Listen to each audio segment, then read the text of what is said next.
So after 3p, after completing the 3p orbital, the next electron will enter the 4s orbital until it is completely filled. So for next element calcium, whose atomic number is 20, the electronic configuration will be 1s2, 2s2, 2p6, 3s2, 3p6 and 4s2. And after that, the 3d energy level after 4s, as we can see from the Aufbau principle rule, that after 4s the next enter goes to 3d energy level, and so on. The last orbit electron present in each of these electronic configuration are called as valence electrons, and these valence electrons contribute in forming the chemical bonds either by transfer or sharing the electrons.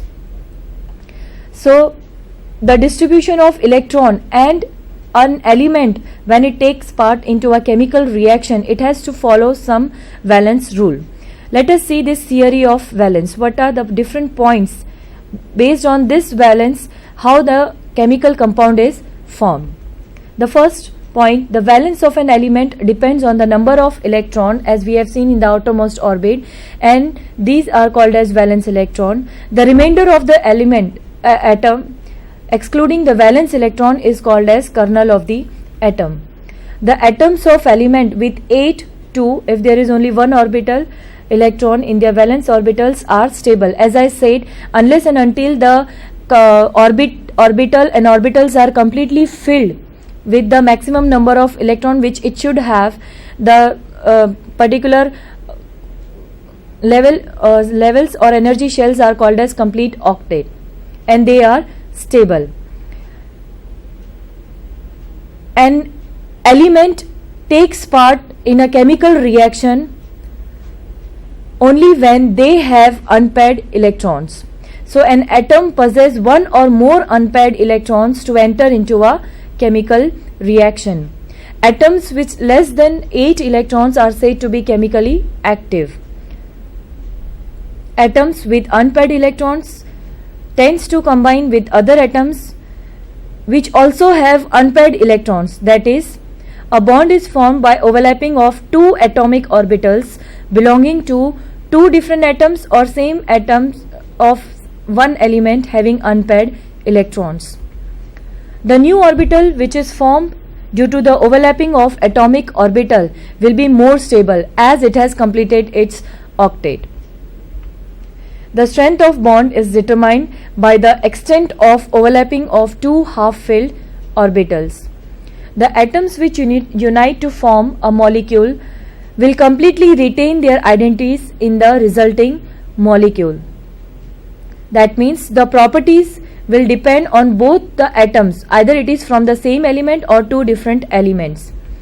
The shape of molecule is determined by the direction in which the orbital is pointed, and the number of bond forms by an atom is equal to the number of unpaired electron that atom has. So let us see how a chemical bond is formed between the different elements and why they are stable in the nature. The chemical compounds are formed, as we have seen, by the joining of two or more atoms to occupy its complete octet to become stable. In chemical bonds, the atoms can either transfer the electron or share their valence electron, and depending on this there are different types of chemical bond form: ionic bonding, covalent bonding, coordinate covalent bonding, metallic bonding, hydrogen bonding, van der Waals force of attraction. This van der Waals force of attraction generally exists between the molecules. From atoms the molecules are formed, and again these molecules combine together, attract together to form a particular matter in the form of solid, liquid and gas state. Let us see one by one. The first one is ionic bonding. Ionic bonding is a strong electrostatic force of attraction between the positive and negatively charged ion. That is, the bond is formed between the metals and non-metals. These ions have been produced because of the transfer of electrons between the two atoms with a large difference in electronegativity. And because of this, the ionic compounds are crystalline solids at normal room temperature. For example, the best example is sodium chloride. The metallic elements have only up to the valence electron in the outer shell will lose their electrons and become positive ion, whereas the electronegative elements, with that means the non-metals, tends to acquire these additional electrons to complete their octet and thus becomes negative ions, or which we called as anions. In the formation of sodium chloride, for example, sodium atom, it is a metal, so as per the electronic configuration and atomic number, sodium atomic number is 11 and the electronic configuration is 1s2, 2s2, 2p6, 3s1. The electron present in the last orbit, that is the third 3s, it has one valence electron in its last orbit. Similarly, for chlorine atom, the atomic number is 17 and its electronic configuration, that is the distribution of electron, is 1s2, 2s2, 2p6, 3s2, 3p. Now 3p contains further 3 suborbital px, py, pz as we have seen earlier, and as per the rules, different rules, each orbital is first half filled with equal number of electrons and then paired. So 3px contains 2 electrons, 3py contains 2 electrons and 3pz contains 1 electron. So depending upon the electronic configuration, the chlorine atom has 1 electron in the last 3p orbital, and this chlorine atom will continuously try to complete its octet by acquiring 1 electron. In the similar way, if sodium atom will give one of its electron from the outermost orbit to another element, then its octet will be complete. For example, 1s2, 2s2, 2p6, so the octet will be complete. So as shown in this diagram, the sodium metal, as per the different energy shell first and second, the octet is complete, and the 1 electron in the last energy shell, it is transferred to chlorine atom, so that the octet of sodium metal is also complete and the octet of chlorine non-metal element is also complete by gaining 1 electron. As sodium metal give out 1 electron, it forms a positive charge. In the same way, chlorine atom gains 1 electron which is released from sodium metal and it acquires negative charge. When sodium loses 1 electron, it has electronic configuration as this. The reaction is sodium gives Na plus and plus 1 electron which is removed, and chlorine atom gain this electron and its electronic configuration is chlorine. When it gains electron, it forms Cl minus ion. As shown in this picture, as the electron is transferred to another element, an electrostatic attraction is developed between the two atoms by the positive and negative charge which is developed on that particular atom. Depending upon the formation of positive and negative ion and the transfer of electron, the type of bond, that is ionic bond, the ionic compound has characteristics such as they are hard, crystalline in nature because they have a definite structure as the positive and negative ions are formed. They are unidirectional and rigid.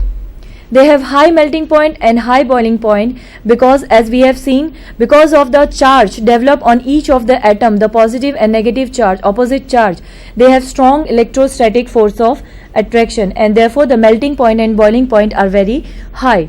These ionic compounds which have ionic bonding, they are generally non-conductor of electricity in the solid form, but when they are dissolved in any aqueous medium, they behave as a good conductor of electricity, because as we have seen, when the compound or particular salt is dissolved in aqueous medium, they form positive and negative ion.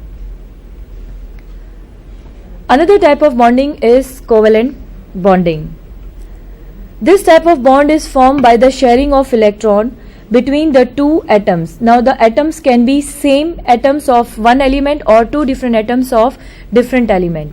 So a bond formed by sharing of electron is known as covalent bonding. As for example, methane, C, carbon is bonded to 4 different hydrogen, because as we have seen in the electronic configuration, carbon needs 4 electrons more to complete its octet. So carbon shares 1 electron from each of the 4 hydrogen as shown in the diagram.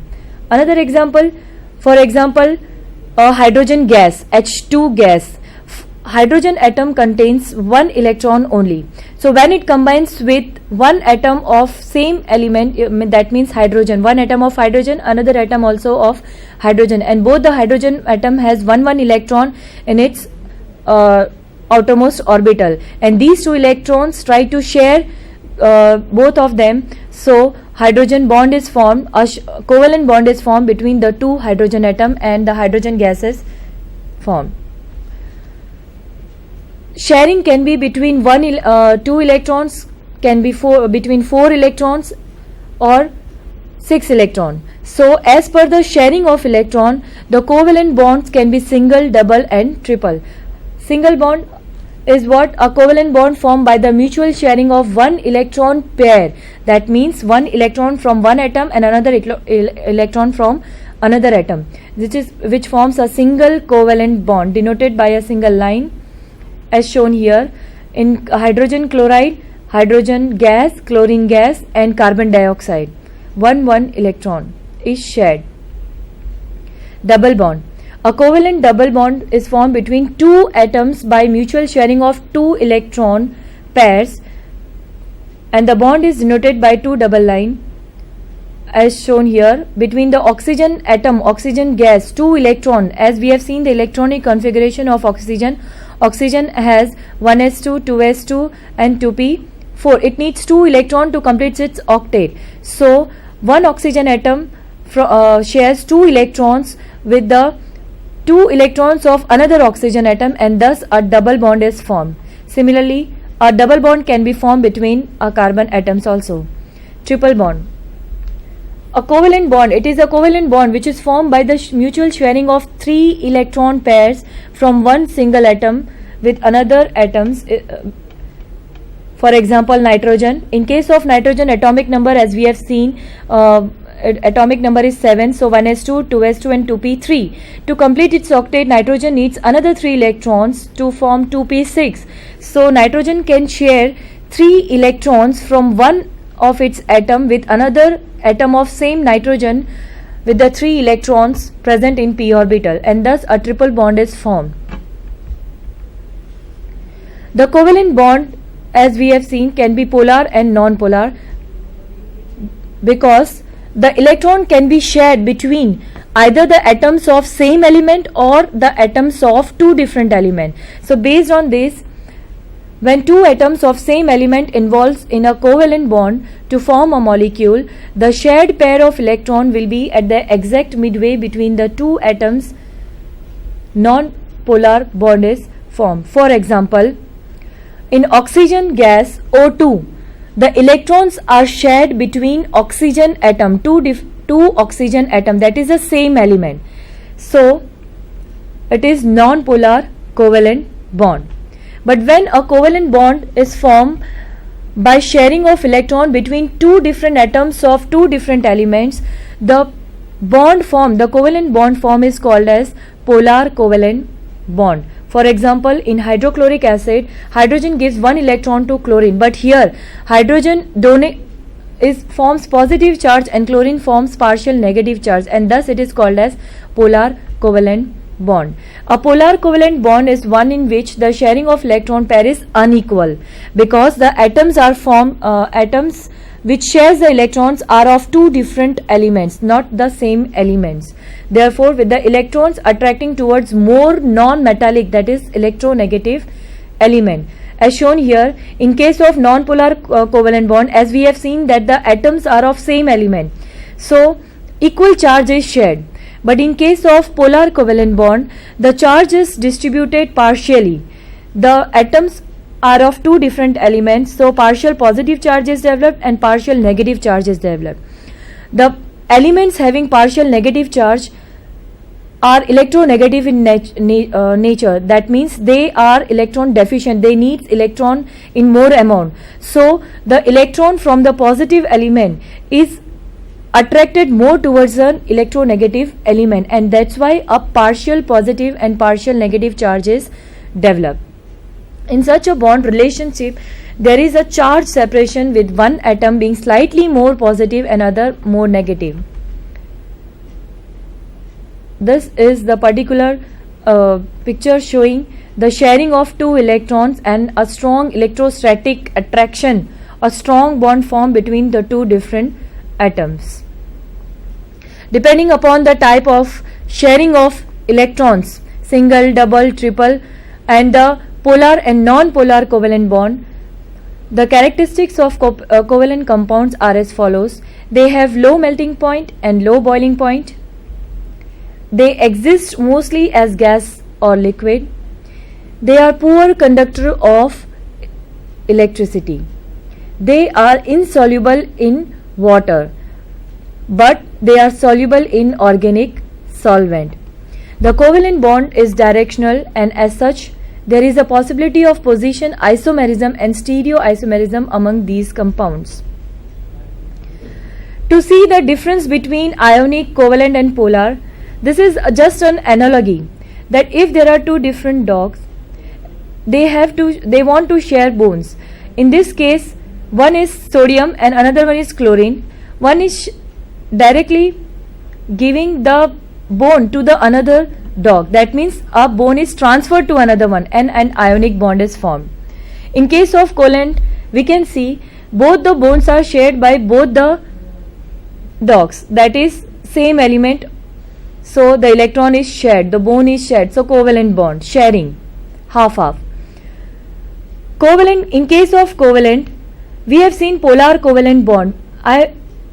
That is, polar covalent bond is partial positive charge, partial negative charge, and the particular bond which is transferred to electronegative atom, shared with electronegative atom, it is attracted towards more electronegative atom. As shown here, the bones are shared more towards the fluorine, that is the second one. So it is polar covalent bond. Next type of bonding is coordinate covalent bonding. A coordinate covalent bond is a covalent bond in which both the electrons of a shared pair come from one of the two atoms involved in the bond. That is, up till now we have seen that one electron from one atom is shared with another electron from another atom. But in this case, the electrons which are shared, two electrons to form a bond which are shared, both contributes or come from this one same element. For example, nitrogen. In case of ammonia,